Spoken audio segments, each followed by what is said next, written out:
Hey everyone, it's Tammy. So today, thanks for tuning in. If you're new, stay tuned. This is an interesting one for me to record.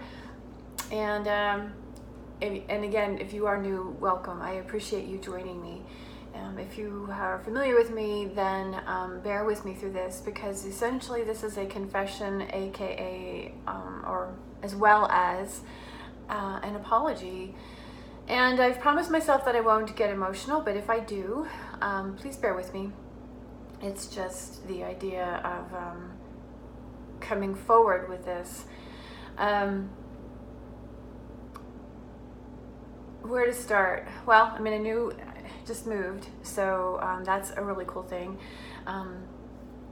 And I wanted to just kind of get into, I've been promoting myself, as you know, as an internationally certified master clinical aromatherapist. I've been promoting Aromagenomics, which is a method or a model, if you will, for health and wellness. And I have been advocating for that for over 30 years now. Let me back up. I've been working with oils for well over 30 years. And I've been really getting into, over the last decade, I have really devoted my time, energy, and research into understanding the relationship between chemicals and the epigenome, really kind of uncovering what the methylation pathway is, really determined to prove that degenerative diseases, okay, there's a distinct difference between inherited, which is genetic issues along the lines of, well, I don't want to call them deformities, but you understand what I'm saying. There's different, changes in the gene and the inherited genes that we see. It's inherited diseases. Okay. Cancer is not an inherited disease. They do know that they will say that it runs in family, but cancer is a degenerative disease, as is arthritis and other issues like that. Those things are not necessarily inherited. They do not run in families. And I have, like I said, for the last 10 years at least, if not longer, have been really, I think longer actually, for 10 years, stating firmly, adamantly, that we don't have to be statistics, that we don't want to raise our children to think that they're destined to have some form of chronic health issue as they get older, such as cancer or Alzheimer's, or just developing high blood pressure and having glaucoma and diabetes. This does not have to be the norm, okay? That's what I've been saying, and it's a fact. And I've come out a lot and said that the epigenome is, why I say it consistently, the epigenome is wired to adapt, which means we don't necessarily have to, our bodies, they've demonstrated this in sets of twins that they've followed over the decades. They've identified that identical twins, their epigenome, while it might be similar when they're first born, definitely changes throughout their lifetime. And there's evidence of this, where you can have identical twins. I can recall one set in Brazil that, while one of them lived a very strong and healthy life, never had a health issue in 100 years, her sister had heart trouble, she'd had cancer, there was a whole different, and these were identical twins. So it's fair to say that although we start out in one way with an epigenome, it's changing throughout our lifetime. This is the reason why degenerative diseases do not have to be passed on from generation to generation. And it's an important fact to know that the epigenome has the ability to adapt, and this has been my focus with plant constituents. Like I said, just looking at lipophilic chemicals and understanding how the epigenome activates and deactivates itself, and recognizing that plant constituents have the ability to modify the way genes communicate.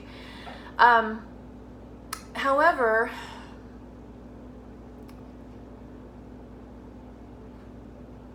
I am pausing because I'm just trying to figure out how I want to say this. Because obviously it's difficult for me to really say that I fucked up. In the sense of my own health. And, well, before I go any further, and I will elaborate on that, part of the changes that occur in the epigenome, all right, it diminishes the body's ability. I'll go back. Sorry for my hesitation, and thank you for bearing with me. The bottom line is stress. Okay, so the stress is a mechanism. It's actually a mechanism. So, and what it is, it's the culprit. It activates changes within the epigenome to for protection purposes, because the body really doesn't know the difference between an actual threat and just the potential of a threat. And the potential of a threat obviously is both mental and emotional. Now, if there's an absolute physical threat coming at you that you can see, then we have the ability to, we have to be ready for that and be able to dart and dash where we need to go. But if it's just a mental and emotional threat, that we have in that moment have the ability to remind ourselves that that's not real.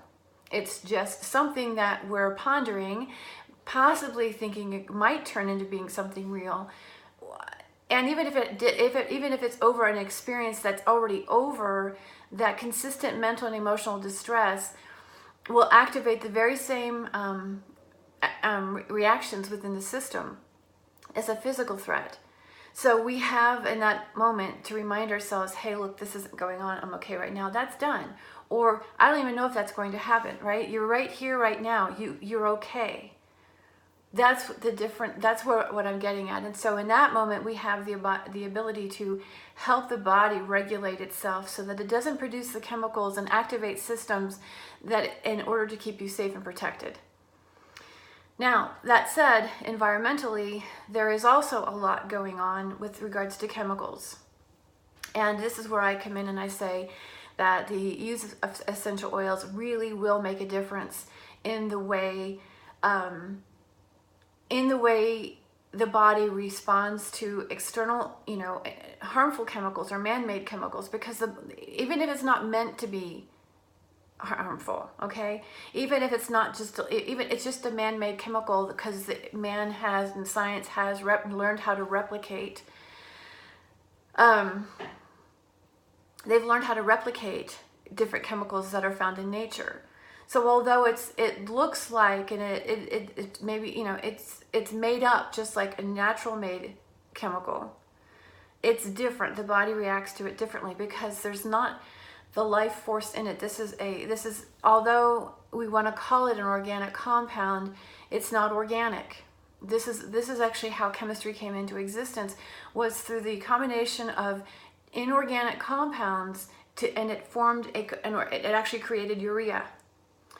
And I wish I could remember the name of the chemicals that it was, but this was back in the late 1800s, and this was before organic chemistry, the field of organic chemistry. Actually, this was the birth of organic chemistry, when they were able to create urea in a lab with inorganic chemicals to produce an organic compound, hence organic chemistry. This is the reason why if you look up a medication or you look up a chemical that's in the medication, it'll actually tell you that most of them are organic compounds, and that's what they consider to be the active ingredient. Yet it's not organic in the sense of life, okay? It's not alive. It doesn't have that life force in it that is in nature. So I have been a very, very big advocate for the fact that essential oils have the ability to support the body's responses and thwart the potential impact of a man-made chemical. Now, this is where it becomes very important when it comes to medications, because they do have that ability. This is a big reason why we don't want to be duplicating the mechanism of action of the medication. We want to understand how the body clears that medication so that there's not a conflict in the oils at that level either. So there's a number of reasons why we want to learn. This was the whole purpose to the development of Aromagenomics, was to how to cultivate that and really take essential oils seriously, because the potential that they possess is enormous. And in the last recording that I did, I was, in a way, this is part of my apology. I am very, very sorry, because I was almost mocking the medical community, because I've been undergoing a lot of tests lately, and so far all the blood results keep coming back that there's no significant thing happening in my system, although I am demonstrating symptoms, so there has to be something. So I've managed to keep the inflammation down significantly, and by inflammation I'm talking about oxidative stress. So obviously the oils are doing something, but I'm not using them to the best of my ability. I've, in many respects, have not, like I said, taken my work seriously when it comes to me.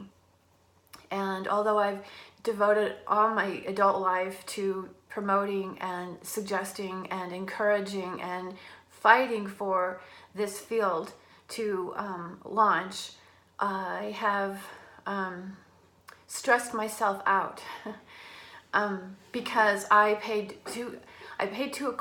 attention was too set on the immediate results and not on what I envisioned for this. And in that state, I was not regulating my own mental health, and consistently had myself activated as far as the stress mechanism is concerned. So stress is ultimately the culprit in any disease, but it's not necessarily mental and emotional distress. I cannot, and I am not blaming myself. I am just simply, it just was a huge awakening for me, just to kind of be in review. With the move and everything that's been going on, I have had no technology with the exception of the ability to record things.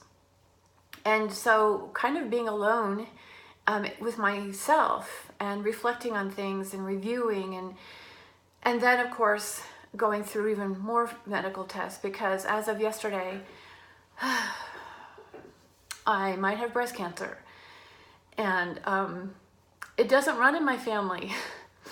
And cancer is a sign of emotionally, I mean, it's all related. See, the thing is like people, I've had people get pissed at me because supposedly, how dare I say people are talking themselves into getting sick, because I have talked in the past about the mental health it's a necessary, the neurochemistry, which is what regulates our mental health, is responsible for our physical health, because all these chemicals the brain produces, as I said, they have a set purpose. And when the stress mechanism is activated, there's just a change in the chemistry, not as a bad thing. We start to produce more oxidative stress because stress is an inflammatory response, and so it starts to reduce these inflammatory chemicals, and it's meant to deactivate itself. And so the neurochemistry is extraordinarily important to help keep it regulated as stable as possible. For years I've talked about being a test monkey. As of yesterday, I have asked to stop being a test monkey, but I had to go through this even one more review step that happened with me overnight and into this morning, which is why I'm sitting here doing this now. But if we can say, what I was getting at though is, if we can actually say that somebody who has cancer and they survive it, and we have a lot of breast cancer survivors, we have a lot of people who have survived some really serious diagnoses, all because, and we talk about it, we may, some people refer to it to the power of God. Some people refer to it to the power of positivity, strong mind, strong will, right? Whatever you believe in is what you believe in, and that's beautiful. So it doesn't make any difference to me. In my case, God is within all of us. I have, through my research and understanding of nature, that life force that I was referring to earlier is the God force, and that is within everything. So for me to recognize that ability, that's where I need to focus. That's where I am focusing. But the point to all of this right now is to basically confess and say, I was not listening to myself. I'm out there telling other people and suggesting we, work on our mental health, really help stabilize our system through not the power of positivity, but really learning how to stabilize ourselves. And the oils will actually help stabilize. I wasn't allowing them to. I wasn't I kept stressing myself out further and further and getting more and more worried and getting angrier and angrier and angrier because nothing was really coming into fruition. And it seems to me that I was getting in my own way, in the sense that what I was putting out, I was like almost like a fraud. Like, well, how you know, and I don't want to mock the medical community. I'm not looking at the oils as a stick it to you kind of. That's not how I see them. And if I've ever come across that way, please forgive me. But I can tell through the years of anger, it's manifesting. Now, I don't know if it's, benign or if it's malignant. I go in for a biopsy on Tuesday. But it's definitely noticeable, and it wasn't there the last time. So it seems to me, I don't know. I don't even want to speculate any further. Right now, it's time for me to really take care of myself. And breast cancer, so please, if you have breast cancer, please do not hear this in a bad way. I'm talking about myself. And yet, if we look up Louise Hay, if you know of her, or if you haven't heard of her, she is a medical intuitive. Her Heal Thy Body, I think is the name of the book, where she provides positive affirmations for different areas of the body that are struggling, if it's diseased or if it's, and so I believe it was her, I could be mistaken, that breast cancer is linked to anger, and it's about self-love and nurturing yourself. And that's the one thing that I haven't done very effectively. I want to pretend like I have, but I don't. I haven't. And as I said, if somebody can help themselves recover with the power of positivity and the power, and believing in God, and really, whatever your belief is, if we have the ability to do that, then the opposite is true. So I'm never saying that anybody is trying to talk themselves into being sick. What I'm saying is we're not paying attention to our thoughts and our emotions, and we're not helping to regulate them. It's not even about the oils at this point. It's really about how we can remind ourselves that this is not real. This is either over with or this hasn't even happened. I'm making this up right now. I'm getting myself worked up right now for absolutely nothing. And because I'm scared. And then because I'm scared, then I have a tendency to get angry. When I was a child or a young girl growing up, my father, especially as a teenager more specifically, my father used to tell me all the time, you think you're invincible. And in many respects, he was absolutely right. I thought I was invincible. I thought nothing was going to touch me. Miraculously, I have not developed any of the health conditions that they have had. Although my mother has had 2 forms of glaucoma, and I have now a tumor in my breast. It's interesting to me because it's the way the body breaks down estrogen. It's on the CYP1B1 liver enzyme where estrogen gets metabolized. And although I didn't come up with glaucoma, and they both, and estrogen is that particular enzyme, and the things that go on with it, and toxic levels or estrogen can actually lead to glaucoma. So she got that, I have this. So, but mine's, based on anger. And not loving myself. So again, even though I believe in the oils, as I have actually said this historically, and I will say it again, the oils are not the only solution. They are a viable tool, but if we're not willing to get out of our own way and stop hating on ourselves and doubting ourselves and everything else, all that negative self-talk that goes on, and I know that I'm not the only human on the planet that does it. Unless we're willing to do that, then there's absolutely no sense in using the oils. They're not doing you any good. And that's the one thing that I realize, is that so many people will say, well, I love the oils, but they don't do anything. And this is part of the reason why I believe the medical community kind of scoffs at the idea of essential oils, because for as powerful as everybody's promoting them to be, right, they're not working. And so I'm here to say that you're right, they're not working. They're not working because we're not allowing them to work. They're not working because we're not working with them. And this is the concept of holistic. And this is the concept of aromagenomics. And I am very, very sorry. I have not been living that concept. As of right now, you better believe I am. That's the reason why I'm doing this. Because I believe in this so much. I know it. I know it.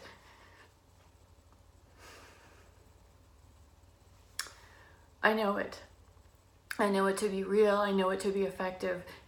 We just have to work with it. And again, that's something I've often said. We have to work with our body. We have to be partners with it. The body is a vessel. And if we can't love it for what it is, the body includes the epigenome, and if we can't appreciate it for what it's actually doing for us, then we've lost. And I don't want anyone to lose. I want everyone to win. I understand that we're all going to leave this world at some point. I just don't want, I would like to help as many people prevent, serious scares, or even worse, serious diagnoses. So I am very sorry. And you have my word. From this point forward, everything that I suggest on these recordings, everything is what I am doing as well. Because I really do believe in this. I know it because I've seen it with my own two eyes. I've seen, I have gotten on people, clients, wanting them to, really keeping on them to stick with it and to use it. And the people that do, and I have to tell you, my most successful clients have been the Amish.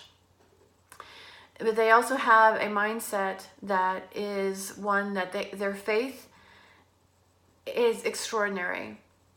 And maybe that's part of my issue is I really lost faith. And I do know that studying nature as I have, I do have faith in nature. I just never had faith in myself. And because the idea of presenting something that's entirely new, in the face of getting scoffed at, is, I doubt it, but the fact is I don't want to doubt any longer. And the only way I'm not going to doubt is to actually apply what I'm saying, which means changing my mind about things, not fearing, not predicting, just being with what is, and not looking at the past and going, well, that's what happened then, so this is going to happen again. Stop it. It's not. This is all made up stuff.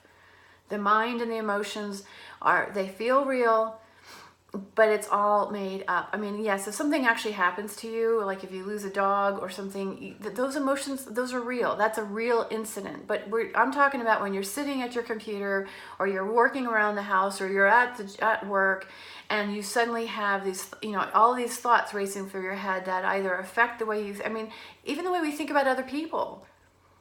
I've been paying attention to my thoughts about other people, and it's like, I don't want to feel that way about anybody. I don't want to think like that about everybody. I just give everybody grace. Everybody is where they are. Everybody does what they do. That's fine. Who the hell am I? None of us was given the key to being God. And truthfully, I am getting really worried about what we're doing in this world with all these different gene therapies. Meaning, I just read something yesterday that they're considering creating glowing trees in another country, which by splicing the gene of a tree with that of one of those creatures that the underwater creatures that can phosphorescence, they want to do that to the trees. It sounds like a great idea, but you're screwing with nature at that point, and there's no telling how it's going to affect, because all plants communicate with signals. I mean, they communicate with chemicals, pardon me. They're called signaling molecules. This is the same way the human body works. And so, yeah, I mean, and this is the reason for aromagenomics, because there's a constant communication happening. And if we are, yeah, it's pretty scary if you think about it, because then that tree is no longer the same tree, and it's going to be emitting different chemicals, and there's no telling what's going to happen to the surrounding landscape. But that's a whole nother recording. Anyway, I wanted to end it here, but I want to thank you very much for if you've watched this far. And please let me know if you have any questions. Aromagenomics really does work. It is an amazing process if we really mindfully approach it. And it doesn't have to be scoffed at, and it actually has the power to work, but we have to be willing to work with it. So part of the training, the reason for the training, the way it goes, is not just teaching you about epigenetics, and it's not just about talking about oils, it's talking about resetting the mind. So that's where the coaching comes in. It's a consistent coaching program to not just train you how to do this, but to coach you to think a different way. And trust me, when I do this with you, I do it with myself. So this is a way of keeping everybody accountable, and it's really up-leveling the way we think and operate. We have no control about the things around us, but we do have control about the way our mind works. And so that's the reason for the coaching and the training combined. All right, so anyway, let me know if you have any questions. Thank you very much for being here, and I love you guys, and I look forward to hearing from you.